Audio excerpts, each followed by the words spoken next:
Hello बच्चों, चलिए प्रश्न को देखते हैं। प्रश्न है समस्थानिक तथा समन्यूट्रॉनिक से आप क्या समझते हैं, इनके उदाहरण दीजिए। तो प्रश्न को आगे हल करें उससे पहले जो प्रश्न की मुख्य अवधारणा है उस पर विचार करते हैं। तो इस प्रश्न के लिए जो मुख्य अवधारणा है वह हो जाएगी परमाणु। अर्थात हम यहाँ पर यह देखेंगे कि परमाणु क्या होता है।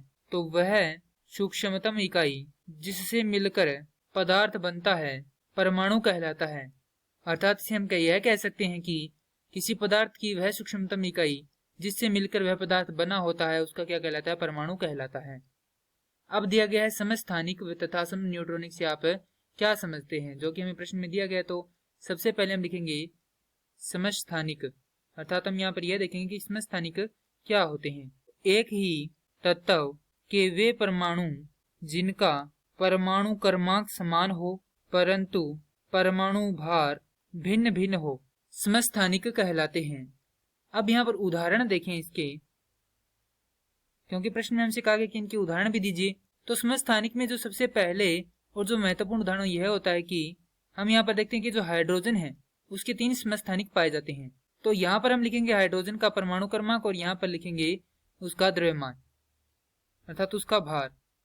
तो यहाँ पर यह होगा 1H1 अर्थात इसका परमाणु क्रमांक 1 है और परमाणु भार भी कितना है, 1 है। इसे कहते हैं हम प्रोटियम। उसके बाद में 1H2। तो यहाँ पर परमाणु क्रमांक कितना है, 1 है तथा परमाणु भार 2 है। इसे कहते हैं हम ड्यूटीरियम या इसे हम भारी जल भी कहते हैं। भारी जल का सबसे महत्वपूर्ण कार्य यह होता है कि यह नाभिकीय जो भट्टी होती है उसमें जो यूरेनियम है उसके विस्फोट को नियंत्रण में बनाए रखने के लिए प्रयोग में लिए जाते हैं। अब उसके बाद में है 1H3। तो यहाँ पर परमाणु क्रमांक 1 है तथा परमाणु द्रव्यमान कितना है, A3 है। इसे हम कहते हैं ट्राइटियम। अब इनके जो न्यूट्रॉन हैं उनकी संख्या देखें तो यहाँ पर न्यूट्रॉन कितने होंगे, 1 शून्य होगा, क्योंकि यहाँ पर जो इसका परमाणु भार है वह कितना है, 1 है। जो क्या पाया जाता है इसमें, प्रोटॉन पाया जाता है। अब यहाँ पर न्यूट्रॉनों की संख्या 1 है, क्योंकि यहाँ पर 1 न्यूट्रॉन है और 1 कितना है, प्रोटॉन है, जिससे कि इनका जो परमाणु भार है वह कितना हो जाता है, 2 हो जाता है।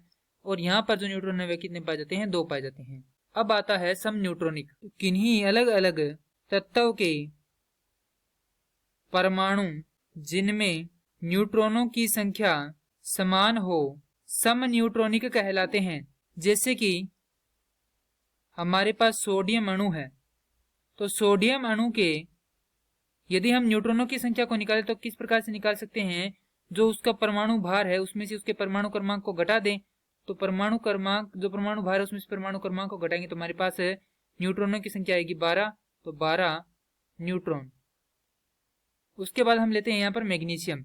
तो मैग्नीशियम होता है 12, मैग्नीशियम 24। तो यहाँ से 24 में से 12 घटाएंगे तो हमारे पास कितना आएगा, 12 आएगा। तो इसमें भी कितने होते हैं, 12 न्यूट्रॉन। तो इन दोनों में न्यूट्रॉनों की संख्या क्या है, समान है।